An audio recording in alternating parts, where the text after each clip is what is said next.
What's up, blockchain? This is Nick from Truth Blitz. Hope you guys are having a good day. I guess we'll start off by taking a look at the market as always, and then I'm just going to touch on a couple articles quickly. So let's get into it. Right now we have Bitcoin 10,672, and the overall market cap is 456 and a half, we'll call it, $1 billion. And actually Bitcoin dominance is up from yesterday, so we got 39.5%. So we're getting closer to 40%. We haven't seen 40% Bitcoin dominance or anything above that in it seems like a while, right? It's been at least a couple months, I want to say. So so it looks like we are getting close to that again. So we got a mix of red and green. Some of the alts are pulling back as Bitcoin is going up, and then you have some of the alts like Amisago, which is really doing very well right now. I looked at that this morning and saw that it's kind of really holding up and doing well amidst the price rise of Bitcoin. So I'm going to touch on this article briefly. Israeli Supreme Court prohibits banks from restricting crypto activity in landmark decision. So we're just going to read a little bit of this and then talk about why this is important. So Israel Supreme Court has issued a temporary court order prohibiting Leumi Bank from restricting banking activity of crypto broker Bits of Gold, finance magnates reported yesterday, February 26th. The Supreme Court's decision, that has been described as precedent-setting, means that banks in general cannot limit accounts associated with the crypto industry. In June 2017, the District Judiciary Court in Tel Aviv had supported Leumi Bank when Bits of Gold had sought a court order after being denied service by Leumi. The bank cited an inability for Bitcoin transactions to follow Israel's anti-money laundering laws as the reason for service denial. In December of last year, Leumi Bank also began blocking customer payments to Bitcoin exchanges, citing the Israeli law against gambling and instructions from Bank of Israel as the cause for stopping these payments to websites that execute gambling transactions.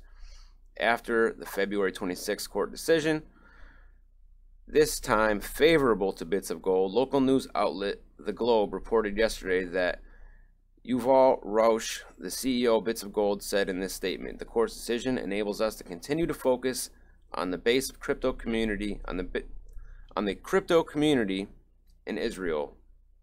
We're the first to request the creation of rules for the activity of digital currencies and the first to stand by those rules." So this is a good thing. We've seen a lot of banks lately denying service to crypto companies and denying service to crypto individuals who are looking to purchase crypto. So no, this is not in the US. However, this is still a good thing. So hopefully this will kind of, I guess you could say, set a precedent. Now, I know that's going to do that in Israel,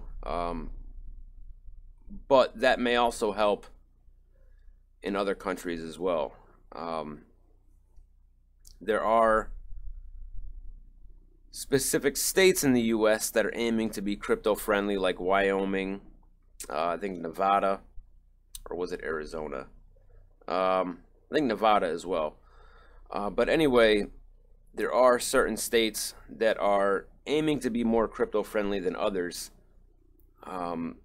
So I could see court cases like this happening in the US in the near future. I don't think it's anywhere out of the realm of possibility for this to happen. So again, we're going to have to wait and see. But we know that we've seen many banks deny credit card purchases of crypto. I haven't seen any banks deny debit card purchases in the United States. That happened in India with Chase. But you don't know what's going to happen in the future. I've reported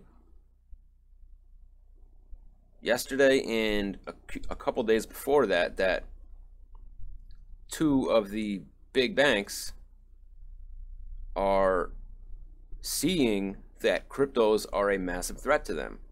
Goldman Sachs and Bank of America. So it looks like Goldman Sachs is getting on board. Instead of trying to fight it like Bank of America seems to be doing, Goldman Sachs is saying, you know what, instead of trying to fight this crypto wave, this crypto revolution, we're going to become part of it. And to me, that's what it looks like is happening with them anyway. So you're going to see a lot of that. You're going to see some banks try to fight it, and the ones who are a bit smarter say, why are we going to fight it? We're not going to win this fight. Let's profit off of it instead. So that will probably determine which banks are going to continue to exist and which ones are going to probably become extinct, in my opinion anyway. Basically the ones who integrate and go along with this revolution, or the ones who fight it. So again, that's my opinion.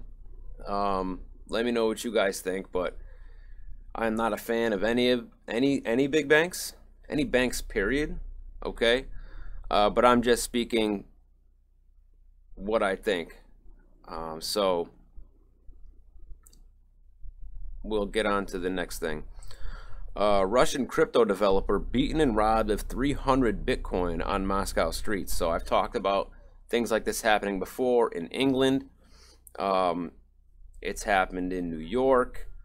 It's happened in other places. I've talked about the need to, if you're in the crypto space, really it doesn't even matter if you're in the crypto space, but especially if you're in the crypto space and anyone knows it, the need to be able to protect yourself, because you have incidents like this happening all over the world. 4 unknown men kidnapped Yuri Mayorov, the creator of cryptocurrency Prism.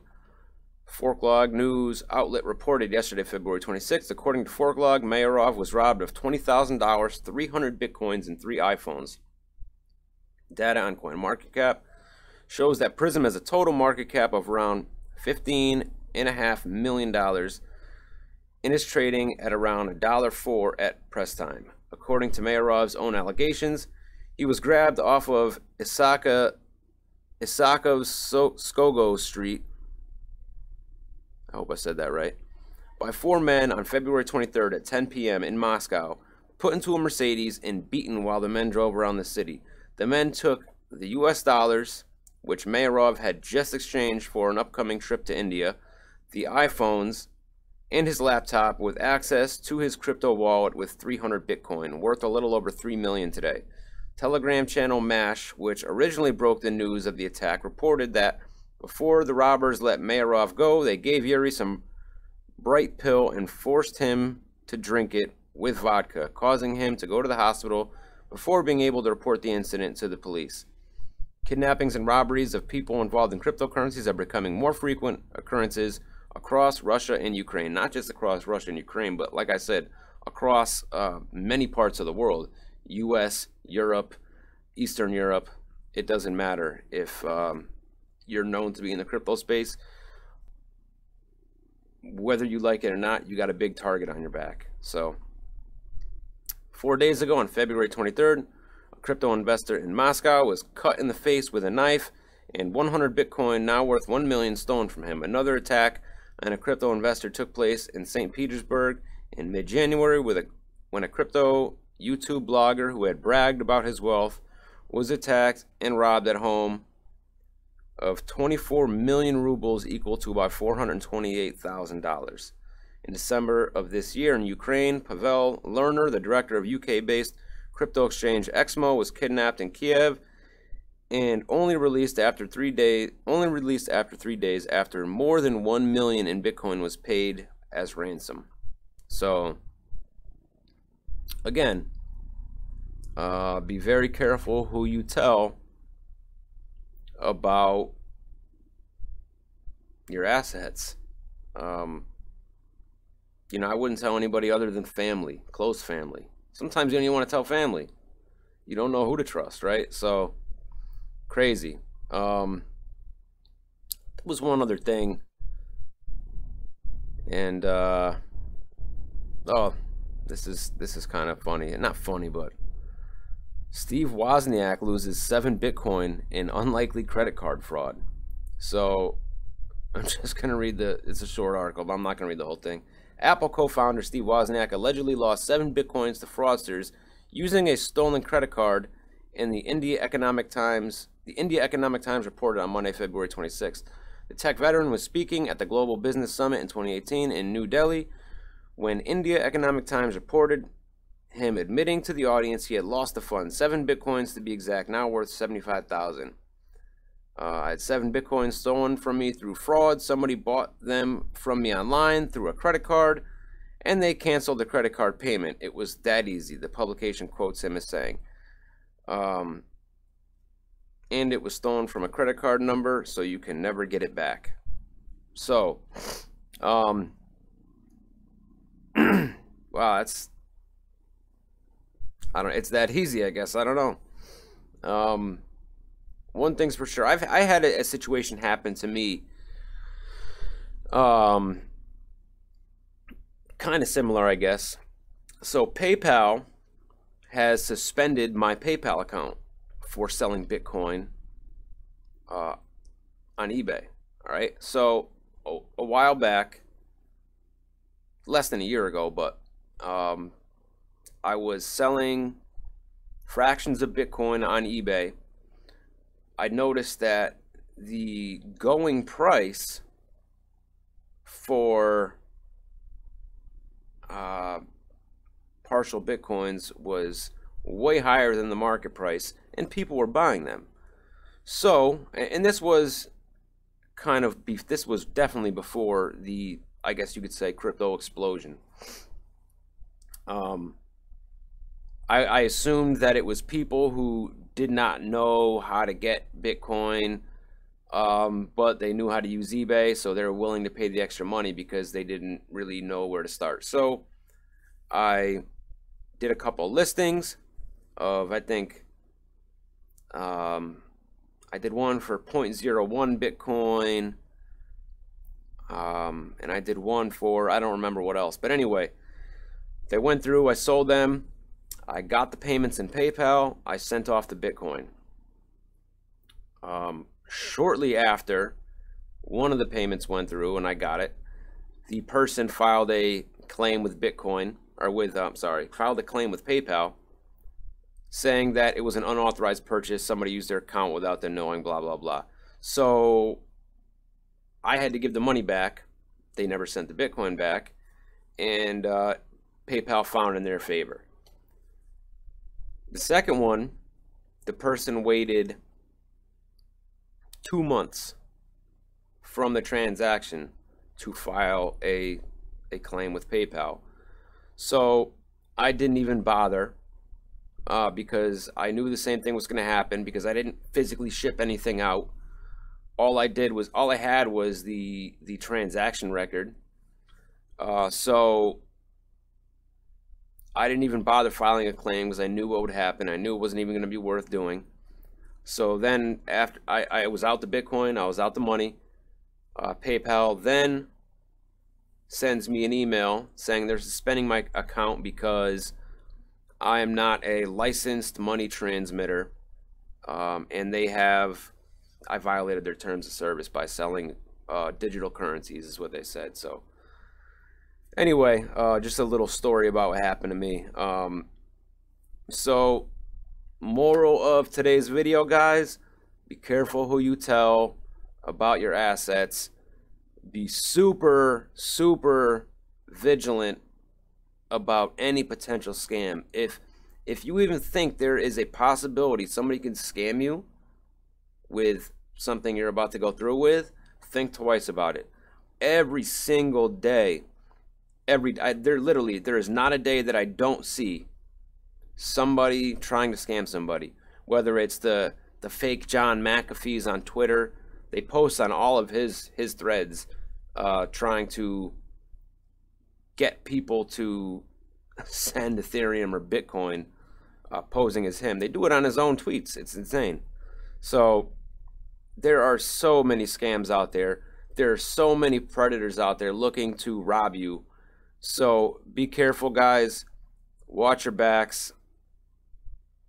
Keep your assets a secret. Stay safe. And I'll see you guys next time.